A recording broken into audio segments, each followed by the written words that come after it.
नमस्कार दोस्तों, success study Baloda YouTube channel में आपका स्वागत है। आज के वीडियो में हम प्रतिभा पर्व मूल्यांकन वर्कशीट 2021-22 के अंतर्गत प्रोजेक्ट कार्य से संबंधित प्रश्नों को कैसे हल करें यह सीखने वाले हैं। इस वर्ष आपका प्रतिभा पर्व 2 खंडों हो रहा है। खंड अ में आपको 30 नंबर के लिखित प्रश्न जो है दिए जाएंगे, है ना। खंड अ में 30 अंकों के प्रश्न होंगे जो आपको लिख करके स्कूल में जमा करवाने हैं टाइम टेबल के अनुसार, है ना, जो कि राज्य शिक्षा केंद्र के द्वारा समय सारणी जारी की गई है, उसके अनुसार आपको जमा करवाने हैं। खंड ब में आपको करना होगा प्रोजेक्ट वर्क। क्या करना है? प्रोजेक्ट वर्क करना है, ठीक है ना। यह कार्य आप जो है अपने घर पर रह करके करने वाले हैं, ठीक है ना। अब इसमें करने के लिए क्या करेंगे कि सबसे पहले हम क्या करेंगे, यहाँ लिखेंगे विद्यार्थी का नाम, यानी आपका यहाँ पर नाम लिखना है। फिर इसके बाद में आपके पिता का नाम लिखना है। आप कौन सी कक्षा पढ़ते हैं वो कक्षा आप लिखना है। ये 7वीं पढ़ते हैं तो कक्षा 7 हो गया है।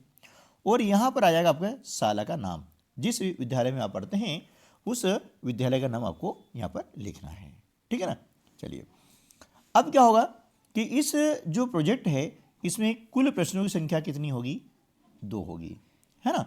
और इसके नंबर होंगे 20, ठीक है। कितने नंबर होंगे? 20 नंबर होंगे। आपको एक स्कूल से दी जाएगी, एक बुकलेट दी जाती है।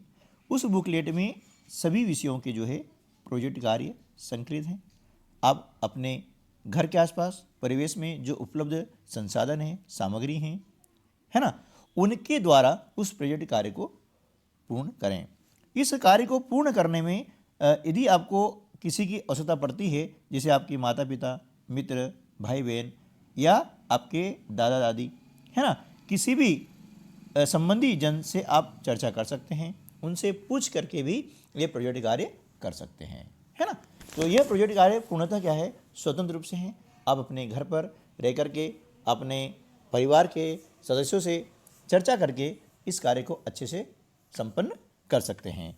तो इस प्रोजेक्ट कार्य को कैसे हल करें, है ना, एक मार्गदर्शन देने के लिए मैं आपको एक उदाहरण के तौर पर यहाँ पर कुछ प्रोजेक्ट वर्क करके दिखा रहा हूँ, है ना, जिसके आधार पर आप जो हैं अपने स्कूल का जो भी प्रोजेक्ट वर्क है उसको आसानी से कर पाएंगे। तो चलिए, पहला यहाँ पर है निर्देश है कि प्रश्न को पढ़कर निर्देश अनुसार उत्तर लिखिए, है ना। यहाँ पर आपको कुछ बिंदु दिए गए हैं, उसमें पक्षी का पंख बनाएं या चिपकाएं, है ना। यदि आपके पास में कोई पक्षी का पंख है तो आप अपने प्रोजेक्ट कार्य में यहाँ पर चिपका सकते हैं या फिर आप उसको बना सकते हैं, जिसे मैंने यहाँ पर एक बनाया हुआ है, उदाहरण के लिए बनाया है। इसके अलावा आपके पास जो भी पंख हैं, है ना, उस पंख को चिपका दें और उसके बारे में लिखें कि वह पंख किस पक्षी का है। यहाँ पर लिखेंगे पक्षी का नाम लिखेंगे, है ना, और उस पक्षी का रंग कैसा है वह यहाँ लिख देंगे। आवास यानी वह पक्षी कहाँ रहता है ना, उसके आवास के बारे में आप जानकारी यहाँ पर लिख देंगे। और वह क्या खाता है, उसका भोजन क्या है, वह आप यहाँ पर लिख देंगे। मैंने यहाँ जो किया है एक उदाहरण के तौर पर किया है। इस प्रकार से आप जो है जो हमारे पास उपलब्ध संसाधन हैं उनका उपयोग करके इस कार्य को संपन्न कर सकते हैं। अगला प्रश्न है कि बया, कठफोड़वा और कोयल के आवास के बारे में जानकारी एकत्र कीजिए। ये 3 जानवर हैं, बया, कठफोड़ा और कोयल।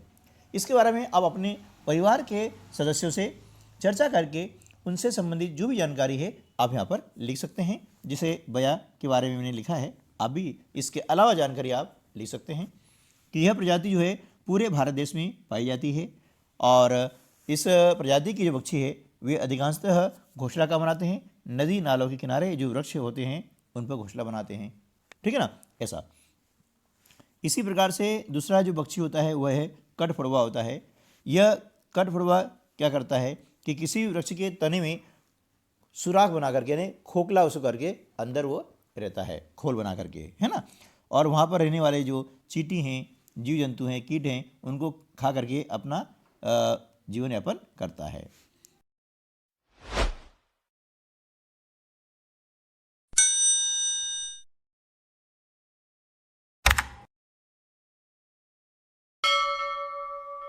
तीसरा है कोयल है। अब कोयल क्या होता है कि ज़्यादातर आम के पेड़ों में जो सघन होते हैं, झुंडदार पेड़ होते हैं, उनके बीच वो जो है घोंसला बना करके रहती है। उसकी आवाज़ बहुत ही मधुर होती है, सुरीली होती है ना। तो इस प्रकार से हम यहाँ पर ले सकते हैं। इसके अलावा भी आप उसके बारे में जो जानकारी जानते हैं वो अपने घर में चर्चा करके, अपने भाई बहन से, माता पिता से चर्चा करके आप यहाँ पर लिख सकते हैं, ठीक है ना। उसके बाद में एक आती है शब्द पहेली, ठीक है ना। इस शब्द पहेली को हल करने के लिए आपको नीचे कुछ दिए गए संकेत दिए गए हैं, है ना। ये बाएं से दाएं और ऊपर से नीचे, है ना। ऊपर से नीचे मतलब इस प्रकार से ये आप देख रहे हैं, जैसे 6 ये ऊपर से नीचे इस प्रकार से आएगा, और बाएं से दाएं मतलब इस प्रकार से आपको शब्द चयन करना है। तो जैसे आप देख रहे हैं यहाँ पर पहला क्या है कि 2 कविताएं पाठ के कवि का नाम क्या है, ठीक है ना। अब ये है बाएं से दाएं, तो हम देखते हैं इनका नाम है नागार्जुन। क्या नाम है? नागार्जुन नाम है। तो हमने ये बाएं से दाएं यहाँ पर लिख दिया है।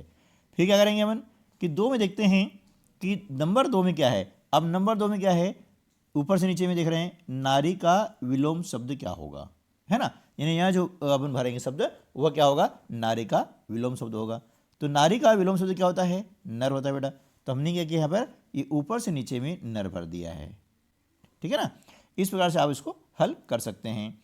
तीसरा है युद्ध का पर्यायवाची शब्द, है ना। युद्ध का पर्यायवाची शब्द क्या होगा?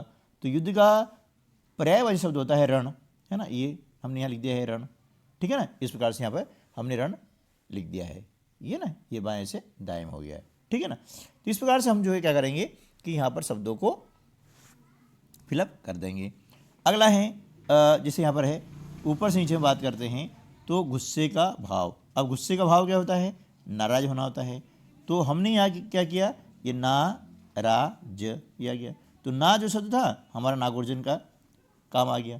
ऐसे इस प्रकार हमको शब्दों को जोड़ना है, सोचना है ना।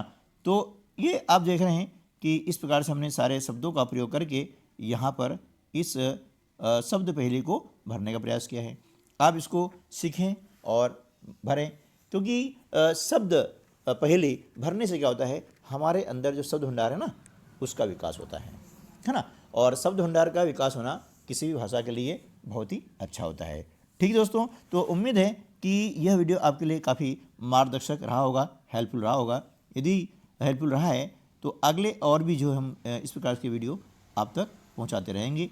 मिलते हैं अगले वीडियो में, तब तक के लिए नमस्कार, जय हिंद।